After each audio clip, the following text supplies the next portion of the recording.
I've got a bone to pick with you. Okay. So, Hi. hi. It's like we've met before. So, How many left? I didn't see that. Now, who left? Out to smoke. Okay, good. They'll be back. they have to come back. It's you. So, I have a question. You've been asked a million times about the prosthetics. You've been asked a million times about how long it took. If you knew at the beginning how long it was going to take, would you have done it? Well, I probably would have tried to renegotiate. You know, this was it was a process of 10 hours a day in the makeup chair for 5 days to shoot that transformation scene.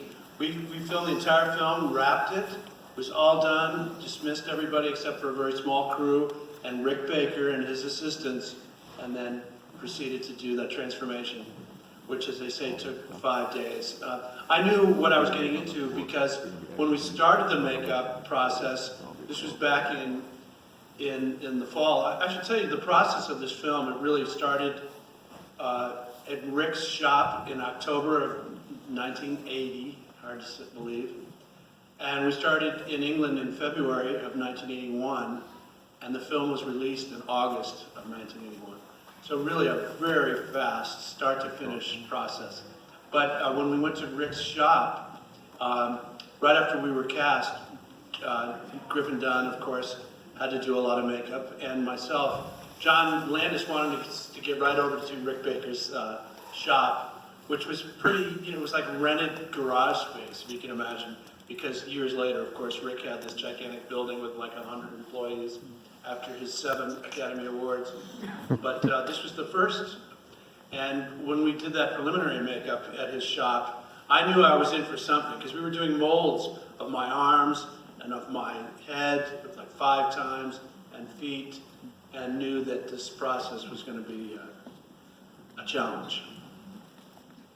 Fair enough. You probably should have gotten more for it? No. Yeah, I mean, that's, I would have done it for nothing, actually.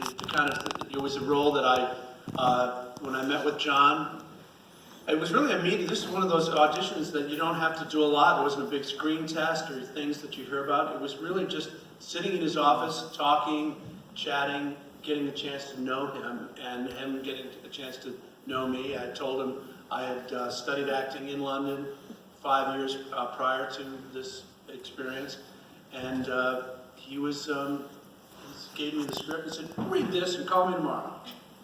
I read it and called him the next day, and he said, "Do you want to be a werewolf?" And I didn't know what that meant, but I said, "This sounds like an adventure." I've seen in other panels and other interviews, John always seems very animated. Is he like that on set? Is he? That is John. John Landis, he had, I should tell you, the very first day of shooting was the porn scene. Yeah. Now here's the thing, in English, around most movie crews, the crews don't read the script. They claim they do, but they really don't. They're basically in it for the gig, depending on if they're electricians, gaffers, whatever their job is. So they get hired and they want to know for how long, and they negotiate weeks. So this was like a 10-week shoot, and there was with this guy, John Landis, whom they didn't really know. They knew of him, of course, with the success of his previous movies. But when he showed up, they literally thought he was either out of his mind or really angry, because he was always yelling and really animated. But it was just his excitement.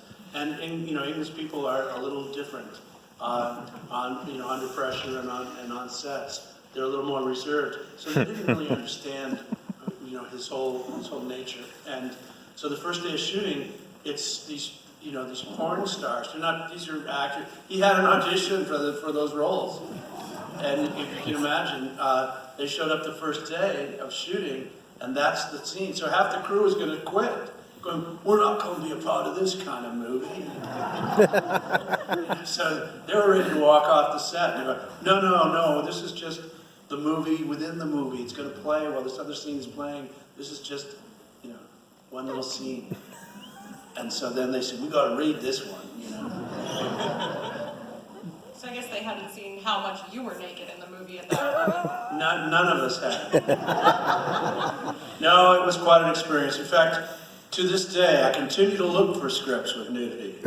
No, that's not true. It was, you're reading in the script, David transforms into a wolf, turn the page. I wonder what that means. Had no idea what that process was going to be like. Wakes up in the zoo. You go, okay, wakes up in the zoo, yeah. Naked, steals a coat from a woman. So, again, having lived in England for a couple of years, and knowing we were going back and shooting in February and March, I knew this was going to be fun. I mean, and on shoots, like any time, you always go over the limited time that you have on a location. And it certainly was the same in the zoo. We were in the Regent's Park Zoo. It's a real zoo. It's in London. And we're shooting, and I'm looking out, and this is a scene where I streak across, grab the coat, and keep running. And so we're about to, we're set up to shoot this scene.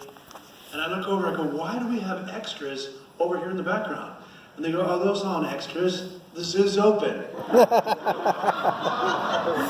go, wait a minute. What do you mean the zoo's open? Well, we've gone past our allotted time. We were only supposed to be here till 9:30 in the morning. But we're going a little over, so don't pay any attention to that. So there's always stuff like that. They're always making fun of me. The crew's always, behind the scenes making very crazy jokes. And, you just, I had to get into that mindset and those scenes came later in the shoot. The very first day for us to shoot was in the truck in the first scene that you see, coming down the road like we're in, out in the moors, and coming down the road with the sheep, and because, keep clear of the moors, boys, stick to the road. And that was our first day of shooting. The nude stuff and, everything else, love scenes, waking up with wolves in the cage, that all came much later in the schedule.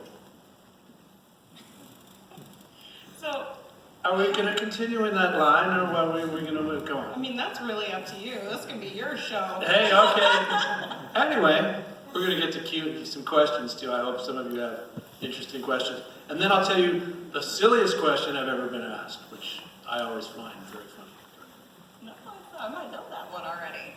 So, how many takes did you do with the wolves in the cage? Because I've heard it was not many. No, that was a one-take thing. The wolf cage was a set built, and it was towards the end of the day. We're losing light, which was okay. They could make it, they could make the lighting. In fact, it helped them to be able to control the lighting by having it get dark. But it was at the end of the day, and they brought in these wolves, which, had this, we're going, well, they're not really trained, right?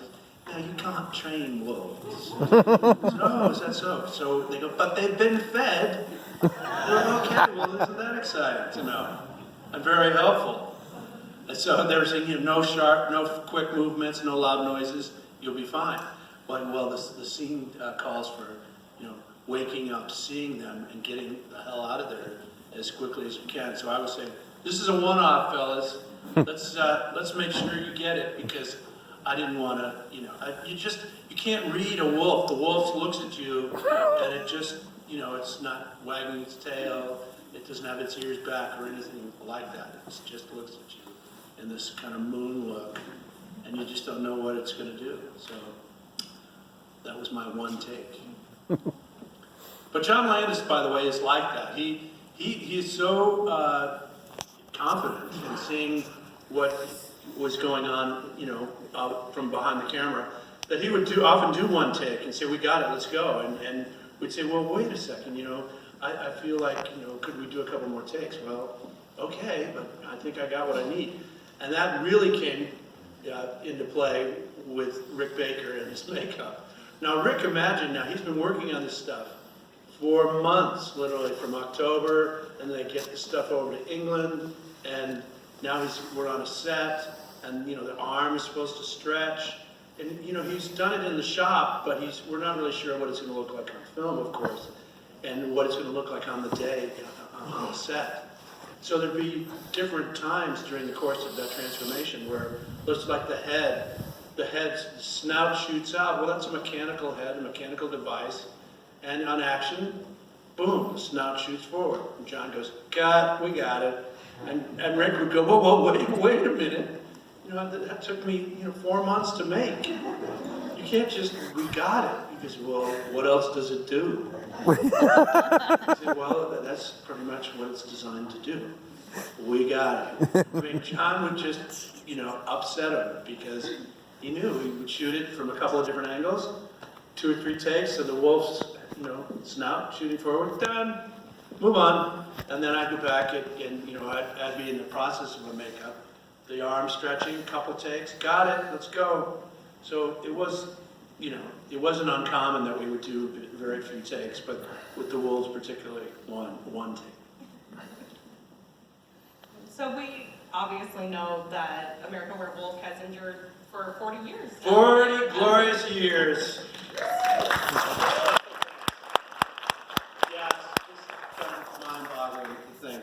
And you look exactly the same. Yeah, sure. It's funny, I get different reactions when people come to my table at shows at these conventions that I've done over the years. And depending on the age of the person, a lot of kids, and kids say the darndest things. They'll look at the photos and then look at me, and look at the photos and look at me and say things like, what have you got to do with this movie?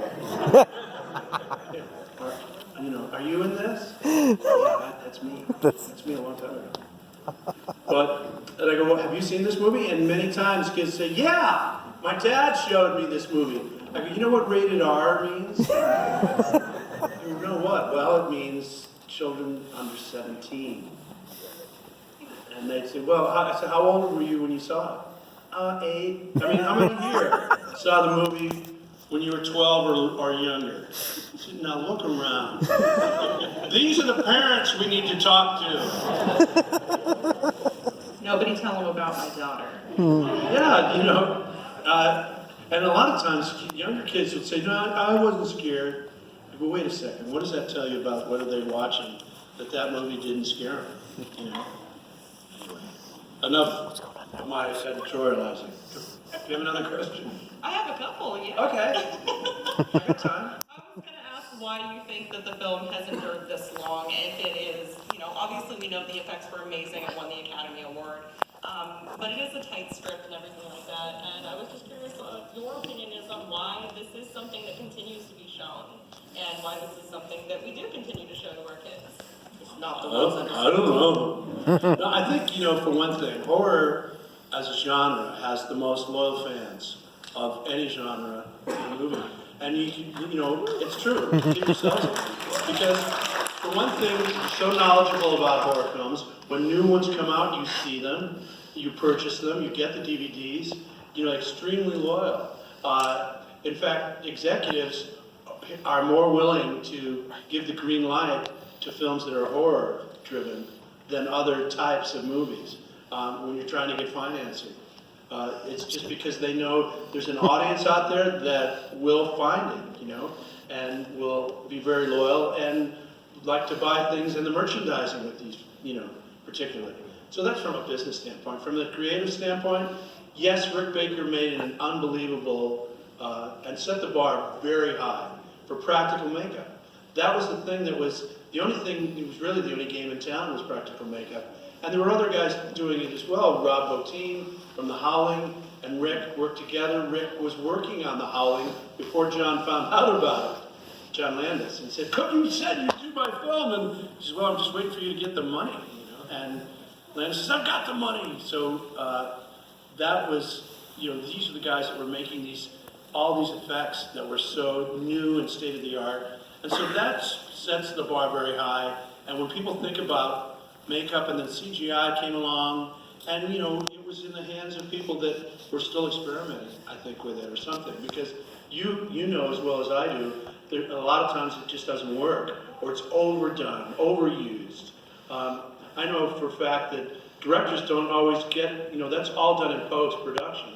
So the movie may be out of their hands by that time and sent overseas to where the artists who are doing the CGI have no real connection with the movie. They just see storyboards of what they're supposed to do, and they create the creature and or the action that is required, and then send it back. And that's what they get. saying, you gotta put this in my movie and it costs so much money. So there's that element as well, where they don't have the control that certainly John did and that Rick did in practical makeup. So I think that, and then ultimately it's the story. You know, the story is sort of universal in the sense that there's a love story involved. There's a story of it's somewhat tragic in the sense that our heroes are killed. And, or in my case, I looked at the character as someone who was given really bad news. And you can imagine someone, you know, in your life who's been given really bad news and is in total denial about it. You know, I thought of it as a terminal disease, saying you're not going to live through this, and the only way out is to take your own life. That's not something that was really I could think of in terms of a werewolf. No, that was too unreal. But the idea of it being a terminal condition, being completely in denial about it, and then ultimately succumbing to it, was something that I could, you know, use from my standpoint as approaching it, you know, as a character.